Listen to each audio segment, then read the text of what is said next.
e toma conta da geração de Noé. Então veja como Deus é longânimo, como juiz supremo, última instância, ele é provocado de novo. Veja que há uma sentença, ele desce de novo, aceita a denúncia, e o pecado e a morte tem razão porque ele diz que a geração de Noé é egoísta, e se deixar ela assim, ninguém vai mais segurá-la. Então a sentença é: eu fiz uma aliança com Noé, que não destruía o homem, o ser humano mais, e por esta aliança eu vou espalhá-los, vou suportar e vou espalhá-los sobre a terra. Então voltamos ao que falamos ontem. Observem que o ser humano está distante de Deus, a idolatria prevalece, não há adoração nos registros bíblicos.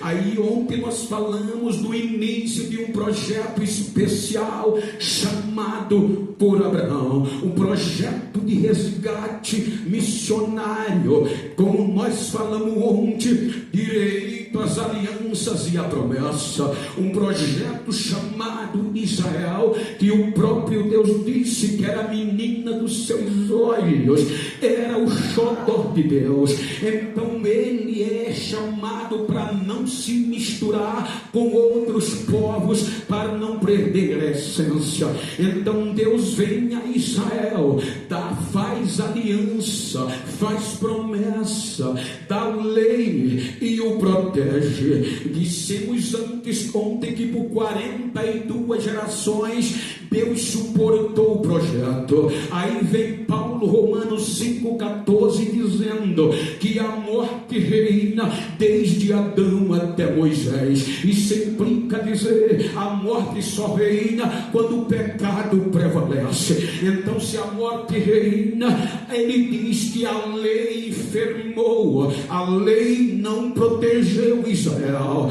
a aliança de sangue de novilho não deu segurança para Israel não pecar. Aí Israel peca e vem agora o desastre. O pecado afasta Israel de Deus. Nós falamos ontem do fim do Velho Testamento. No fim do Velho Testamento, Israel está deteriorado pelo pecado, sem relacionamento com Deus, e é neste período que Deus resolve silenciar. 400 anos de silêncio vão dar início a um processo jurídico. Por quê? E quero acreditar na submissão dos mestres aqui presentes.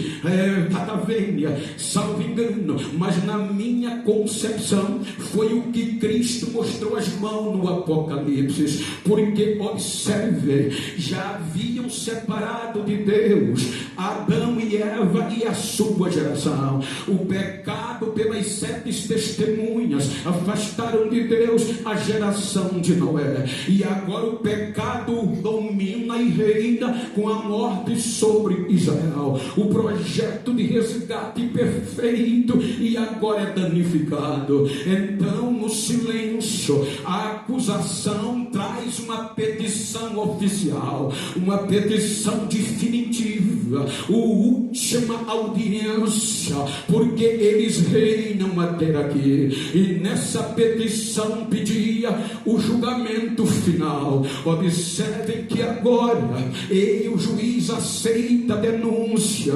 Aí nós vamos para Apocalipse capítulo 5 versículo 1. Olha o que João nos traz na revelação. Ele no capítulo 4 diz que viu um trono armado, e no capítulo 5, segura aí, ele diz que viu na destra do que estava sentado sobre o trono um livro escrito por dentro e por fora, selado com 7 selos. Segura aí, só um, por favor, por enquanto. Veja, se nós analisarmos, João está mostrando um princípio de uma corte montada para um julgamento. Então, no contexto histórico, agora está formada a audiência para o julgamento final. A acusação presente, acusando provas consistentes. As 7 testemunhas estão lá, e nós, como seres humanos, a raça humana, estamos lá. Então Deus, para o bom como juiz, vai ouvir as testemunhas, a denúncia já foi aceita. Então observe que numa linguagem rasteira, um dos anjos vai escrevendo a culpa da humanidade e a sentença. Uma página não dá para conter do livro o avesso, e continuam escrevendo. Quando terminam, enrolam, sela com 7 selos e entrega na mão do Supremo Juiz. O Supremo Juiz olha para a acusação, olha para as testemunhas e olha para a raça humana. O projeto é para terminar, pois os testemunhos são contundentes. Aí ele olha e vai aplicar o devido processo legal. Ou seja, versículo 2, ele diz, pelas entrelinhas, aí João diz que viu um anjo forte bradando com grande voz: quem é digno de abrir o livro e de desatar os seus selos? Ele faz um questionamento, aí ele diz: e ninguém no céu, nem na terra, nem debaixo da terra podia abrir o livro, nem olhar para ele. Mas entre linhas quer dizer, veja, que Deus vai nos dar o direito de defesa. Ele chama um anjo e diz: procura um advogado para eles. Eu não posso condená-los sem um direito de defesa. Nós tínhamos direito a um advogado, mas João diz que um anjo procurou no céu, ninguém quis o nosso processo. Desceu na terra, não encontra, vai para baixo da terra e não tem um advogado para defender-nos da acusação. O nosso crime era fatal, o nosso erro não dava brecha na lei de absolvição, o nosso pecado levava-nos na condenação, nem para diminuir a pena. Aí João diz: eu chorava muito, porque ninguém foi achado digno, ninguém aceitou o nosso processo. Então agora só resta o Supremo Juiz nos condenar, aplicar jurisprudência e nos jogar no lago ardente de fogo, preparado para a morte, o diabo e os seus anjos. Esta foi a sentença do primeiro julgamento. Então a jurisprudência já nos aguardava. Agora, quando o juiz vai aplicar a sentença, aí vem Paulo dizendo aos Filipenses, me permita a conjectura, capítulo 22, capítulo 2 de Filipenses, versículo 5, Paulo nos dá o direito de pensar que agora na corte entra um ser, entra alguém querendo aceitar o processo, de sorte que haja em vós o mesmo sentimento que houve também em Cristo Jesus. Versículo 6, que sendo em forma de Deus, não teve por usurpação ser igual a Deus. Então Paulo nos dá o direito de pensar que Cristo entra no julgamento e diz: meritíssimo, eu aceito o processo da raça humana, eu aceito, eu vou advogá-lo, porque ninguém quis aceitar. Aí o juiz aceita a proposta, aí a acusação alega impedimento. Veja que a alegação ela é plenamente jurídica e comprobatória. A acusação diz: não, meritíssimo, ele não pode julgar a raça humana ou advogado. Por quê? Pergunto, meritíssimo, as prerrogativas dele é o impedimento jurídico. E quais são as prerrogativas que o impede? Ele é o alfa, ele é o ômega, ele é o pai da eternidade. Todas as coisas foi ele que fez, e sem ele nada de que foi feito. Aleluia,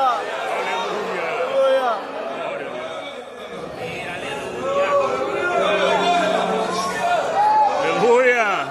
Aí o meritíssimo olha para a acusação e diz: tem razão, você não pode, as suas prerrogativas não lhe dão esse direito. Você é Deus.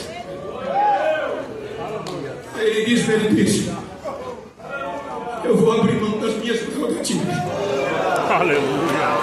Obrigado, Deus. Aleluia. Eu não vou usar o direito de ser Deus. Eu vou me humilhar, eu vou me despir, eu vou me aniquilar, mas eu não abro mão do processo. Isso é Aleluia.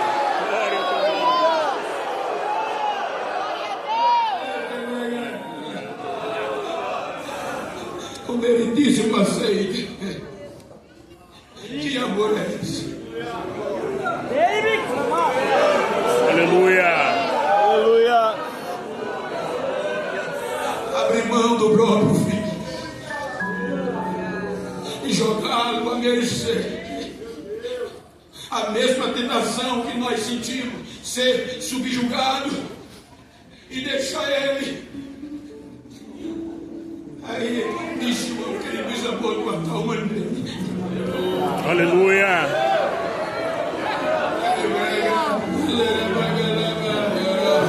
Glorioso Deus. Obrigado. Aí vem Paulo dizendo aos Gálatas que, cumprindo a plenitude dos tempos, Deus enviou seu filho, nascido de mulher, para redimir. Ele veio debaixo da lei para redimir todos aqueles que já estávamos condenados pela lei. Aleluia, Jesus. A nossa condenação já estava morta. Aleluia. Ele Aleluia. se esvaziou. Obrigado. E desceu 90% da vida dele se preparando, sendo tentado, como nós fomos e somos. 10%, 30 anos, ele vai se debruçar no processo. Quando ele se debruça no processo, pode olhar que as mesmas testemunhas que estavam no Éden, que Paulo cita em Romanos 35, chega. A fome, a perseguição, está tudo no ministério dele. A tribulação, a angústia, a nudez. Tiraram-lhe todas as roupas. A cruz já o aguardava. O ápice da vergonha, Paulo diz que ele suportou. A tribulação triturou. Os chicotes diziam, já tiramos todos do caminho, já afastamos todos, você vai ser mais um. Então era simples, era só devolver o processo ao juiz. Eu não suporto, mas Isaías diz que a tribulação malteu tanto que em vez dele devolver o processo, ele toma sobre si. E agora o castigo que ia nos absolver está sobre ele. Ele não devolve.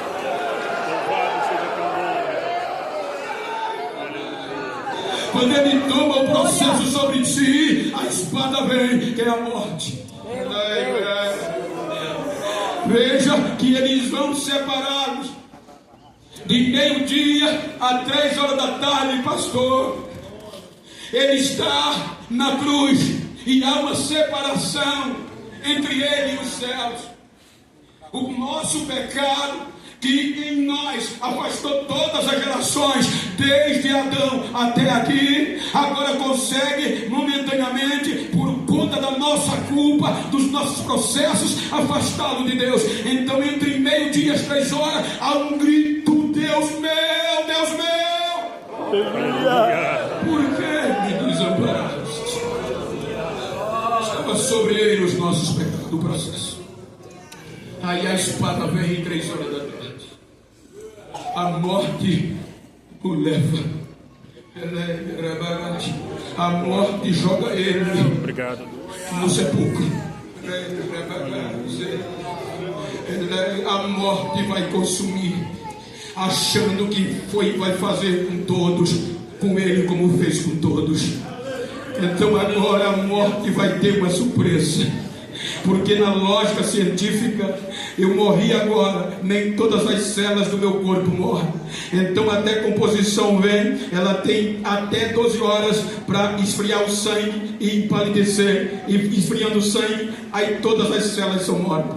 Então, quando eu sou sepultado, então quando eu morro, tem 12 horas para ela fazer isso. Jesus morre 3 horas da tarde, segundo a narrativa. 6 horas ele já está no sepulcro. Então eu quero acreditar que a morte vem e diz: vencemos também, acabou, o julgamento vai ser concluído. Só que quando ela entra no sepulcro, o sangue dele não está esfriando e a pele não está empalidecendo.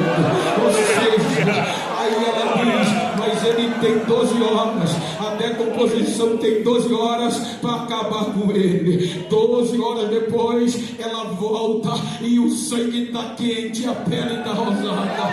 Ela chama a decomposição, e a decomposição que me rastreia, vê engano, vê pecado e entra. No caso dele foi diferente. Pedro registra no 1ª carta, capítulo 2, versículo 22, que a decomposição rastreou ele, mas não encontrou mentira, malícia nem engano na boca dele, e nem encontrou pecado, porque a Bíblia diz que o pecado que a gente tinha ficou na cruz. Ele terminou na cruz.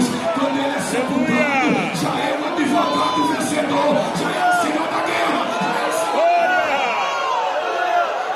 Aleluia!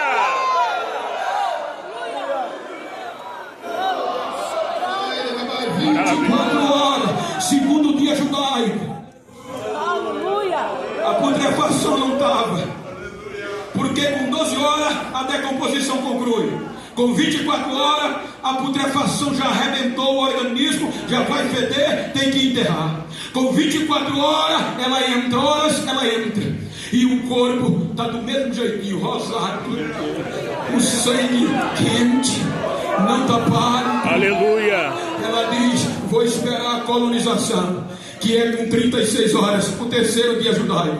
Mas elas só entram essa decomposição, decompor. Mas ela não encontrou erro, não tinha como decompor. Manhã do 3º dia, nem decomposição, nem putrefação, nem a colonização chegaram. Aí ela grita pelo pecado na madrugada do 3º dia: pecado, que é que houve? A gente venceu até aqui, a gente parou todos os projetos missionários até aqui. Aí o pecado grita de longe, Hebreus 4,15: assim como eu fiz com Adão, fiz com ele. Como eu tentei todos, tentei ele, mas ele é diferente. Ele não pegou, ele não conseguiu, ele não pegou.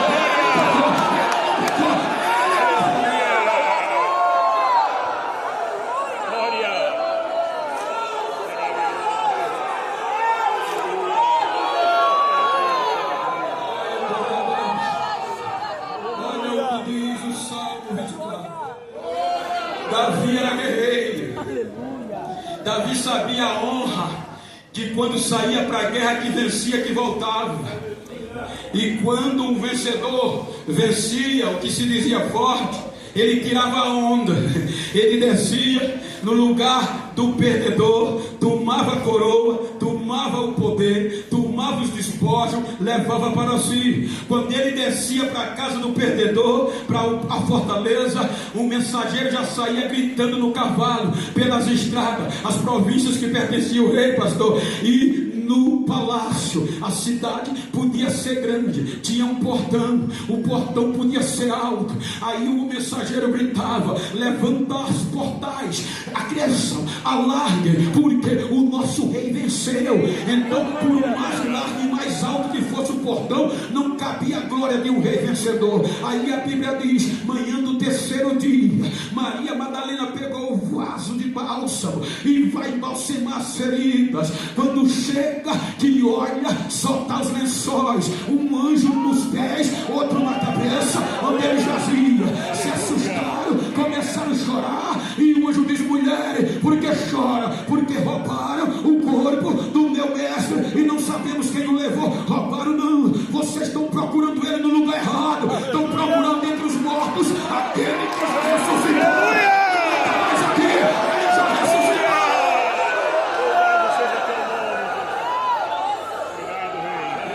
Balança-se para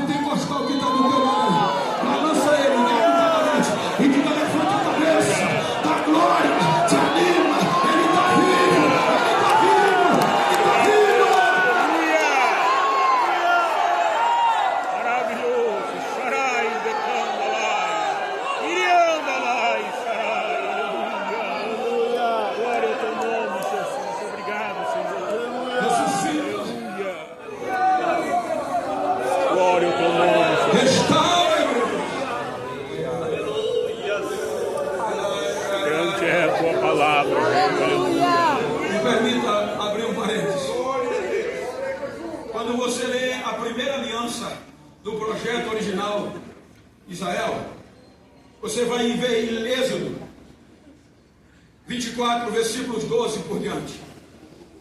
Leamos.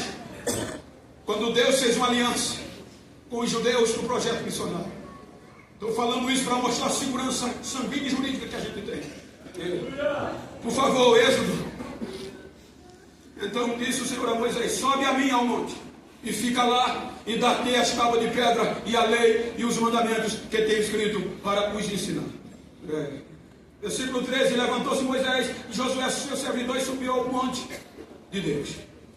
Então disse Moisés às nações: espere-nos aqui, até que voltemos. Passa mais um olho.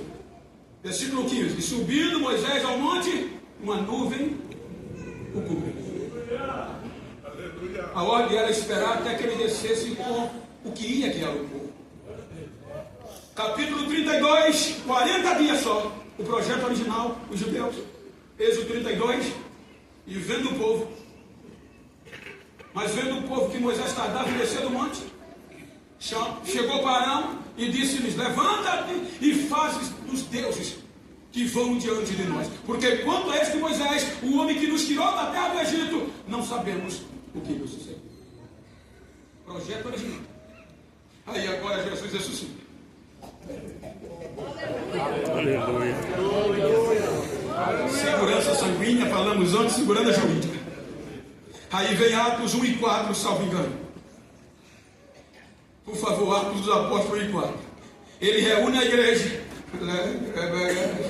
Aleluia. E diz o quê? E estando com eles, determinou-lhes que não ausentassem-se, mas que esperasse a promessa do Pai, que ele iria ouvir. Versículo seguinte. Porque na verdade, aí vai chegar num ponto para ganharmos tempo, que ele vai ser assunto, não sei se o versículo 8 aos 7. E a Bíblia diz que quando ele vai subindo, uma nuvem o oculta. E os anjos vêm para o discípulo e dizem: por que vocês estão perplexos? Este Jesus que vocês viram se ocultar na nuvem, ele voltará outra vez. Aleluia. Glória. Obrigado, Deus. Israel, o pecado venceu. Não tinha segurança sanguínea, porque o sangue de boi não deu garantia, e nem tinha segurança jurídica. Aí agora ele volta para o céu. O Supremo recomeça o julgamento, que era para ser o juízo final. Aí agora, mestre, vem as 7 testemunhas, vem nós como réis, mas a acusação não vem mais. Nem pecado, nem inferno, nem a morte, porque já não tem nada que alegar contra quem está esquecido. Aí o juiz vai ouvir as 7 testemunhas que conseguiram afastar todos. 7 votos de inocência. Todas as 7 inocentes, ele disse. Aí João diz em Apocalipse 5, na continuidade, que um anjo forte, eu creio que o mesmo que bradou, corre gritando no céu que estrondava e vai aonde João chorava muito.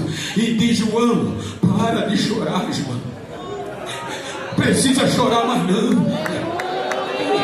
Aí quando ele olha, vai cumprir o salmo. O rei vencedor está voltando. Levantai, ó cabeça, os portais da eternidade, e deixai entrar o rei da glória. Quem é este, o rei da glória? É o Senhor poderoso na guerra. Ele quando olha, ele vai entrando direto para o que está sentado no trono. Aí João diz, com anjo diz: eis o leão da tribo de Judá, a raiz de Davi. Ele venceu João, ele foi morto, mas reviveu, e com seu sangue ele garantiu povos, tribo, raça e nações, e os 6 adoradores. Aí João diz que os 4 seres viventes caíram de joelho, os 24 nações adoraram e diziam: digno é o que está sentado no trono e o cordeiro que foi morto e está vivo. Ele é digno de honra, de glória, de aleluia, de louvor, de riqueza, de majestade. Ele venceu, ele venceu, ele venceu, ele venceu. E a igreja dizia: amém, amém, ele venceu.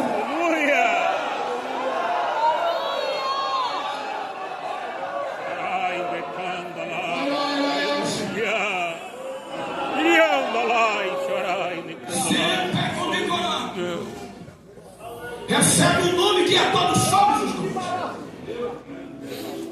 Senta à direita do poder. Conjecturando, pastor, com toda a reverência, ele olha para o Pai e diz: Pai, Adão ficou nu, perdeu os vestimentos, mas eu prometi à minha igreja que ia revesti-lo. Eu preciso ver. É para quem foi vestido e ficou nu. Vai ser revestido, vai vestir de novo. Eu disse a ela que o Senhor ia derramar o seu espírito, e ela está esperando. E não é para ir voltar, é para ir ficar para sempre. O papai diz: é agora. Aí Lucas disse que estava reunido todos em um mesmo lugar, e de repente desceu o barulho de um vento impetuoso que chegou na